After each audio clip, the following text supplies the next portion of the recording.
Break के बाद आपको स्वागत। और इस वक्त की बड़ी खबर, उपराष्ट्रपति जगदीप धनखड़ ने इस्तीफा दे दिया है। धनखड़ ने स्वास्थ्य कारणों का हवाला दिया है। राष्ट्रपति प्रधानमंत्री को सहयोग के लिए आभार जताया है। तो संसद सत्र के बीच इस्तीफा देने वाले पहले उपराष्ट्रपति बने हैं। देश के 14वें उपराष्ट्रपति जगदीप धनखड़ ने अपने पद से इस्तीफा दे दिया है। उन्होंने स्वास्थ्य कारणों को इसकी वजह बताया।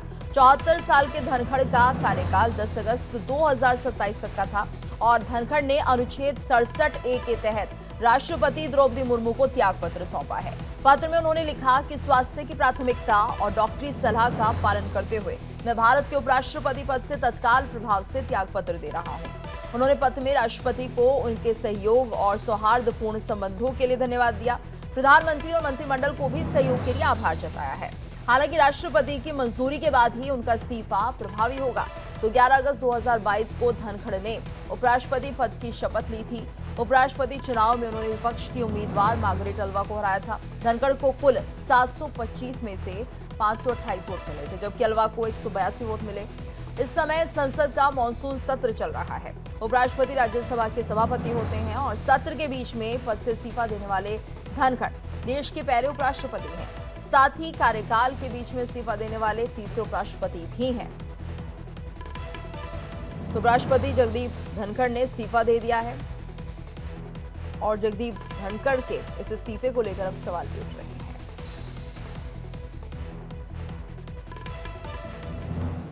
तो देखिए, राजनीतिक गलियारों में उस वक्त हलचल मच गई जब उपराष्ट्रपति जगदीप धनखड़ के इस्तीफे की खबर आई। सबके मन में एक ही सवाल था कि उन्होंने कुर्सी आखिर क्यों छोड़ी है। तो पहले ऐसी कोई भी जानकारी सामने क्यों नहीं आई, लेकिन इन सब के बीच उनकी चिट्ठी ने सबका ध्यान खींच लिया है।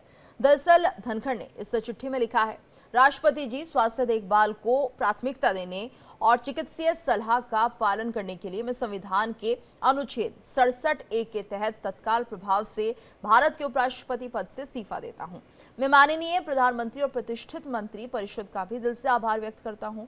प्रधानमंत्री जी का सहयोग और समर्थन अत्यंत मूल्यवान रहा है और मैंने अपने कार्यकाल में बहुत कुछ सीखा है। तो आगे उन्होंने लिखा कि संसद के सभी माननीय सदस्यों से जो कि स्नेह, विश्वास और अपनापन मुझे प्राप्त हुआ, वो हमेशा मेरी स्मृति में अंकित रहेगा। अपनी इस चिट्ठी में धनखड़ ने लिखा कि भारत के उपराष्ट्रपति के रूप में मुझे जो अमूल्य अनुभव प्राप्त हुआ, उसके लिए मैं अत्यंत आभारी हूँ और ये मेरे लिए गर्व और संतोष की बात रही कि मैं भारत की उल्लेखनीय आर्थिक प्रगति और अभूतपूर्व विकास का साक्षी और सहभागी बना। हमारे राष्ट्र के इस परिवर्तनकारी काल में सेवा देना मेरे लिए सच्चा सम्मान रहा है और जब मैं इस गरिमामयी पद को छोड़ रहा हूं, तब मैं भारत की वैश्विक उन्नति और अद्भुत उपलब्धियों पर गर्व भी महसूस कर रहा हूं और उसके उज्जवल भविष्य में मेरी पूर्ण आस्था है। तो देखिए, चिट्ठी में ये सब बातें लिखी गई हैं। इस्तीफा दिया, लेकिन इसके साथ साथ आभार भी व्यक्त किया है।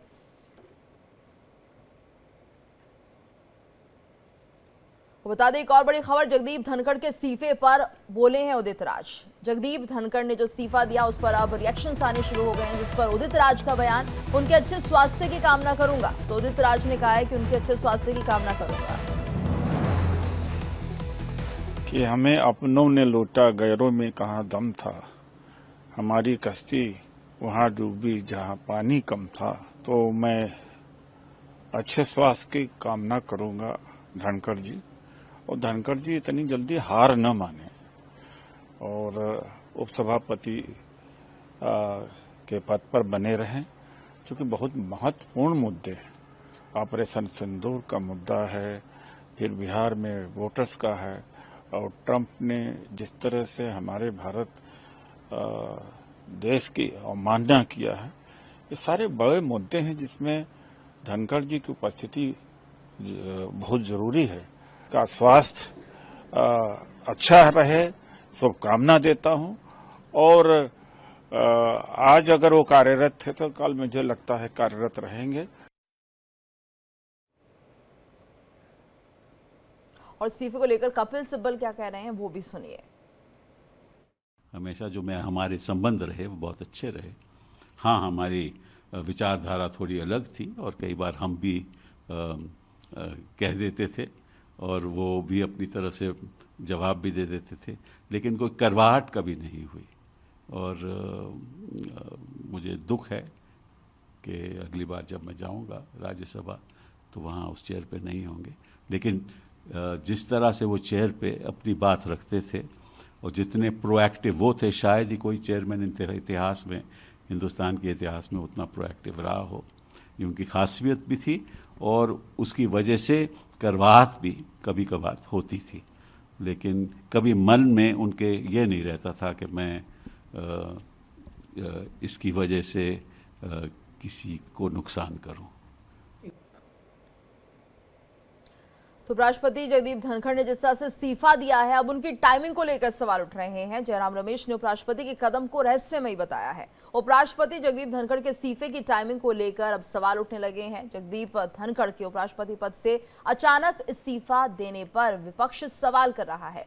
कांग्रेस महासचिव जयराम रमेश ने एक्स पर पोस्ट कर कहा, उपराष्ट्रपति और राज्यसभा के सभापति का अचानक इस्तीफा जितना चौंकाने वाला है उतना ही अकल्पनीय भी है और इसमें कोई संदेह नहीं है कि धनखड़ को अपने स्वास्थ्य को सर्वोच्च प्राथमिकता देनी चाहिए, लेकिन उनके अप्रत्याशित इस्तीफे के पीछे जो दिख रहा है वो उससे कहीं ज्यादा है और कुछ और है। हालांकि अटकलों का समय नहीं है और हम उनके उत्तम स्वास्थ्य की कामना करते हैं, लेकिन उनसे अपने फैसले पर पुनर्विचार करने का भी अनुरोध करते हैं और हम ये भी उम्मीद करते हैं कि प्रधानमंत्री श्री धनखड़ को अपना मन बदलने के लिए राजी करेंगे। ये देश हित में होगा, खासकर किसान समुदाय को इससे बहुत राहत मिलेगी।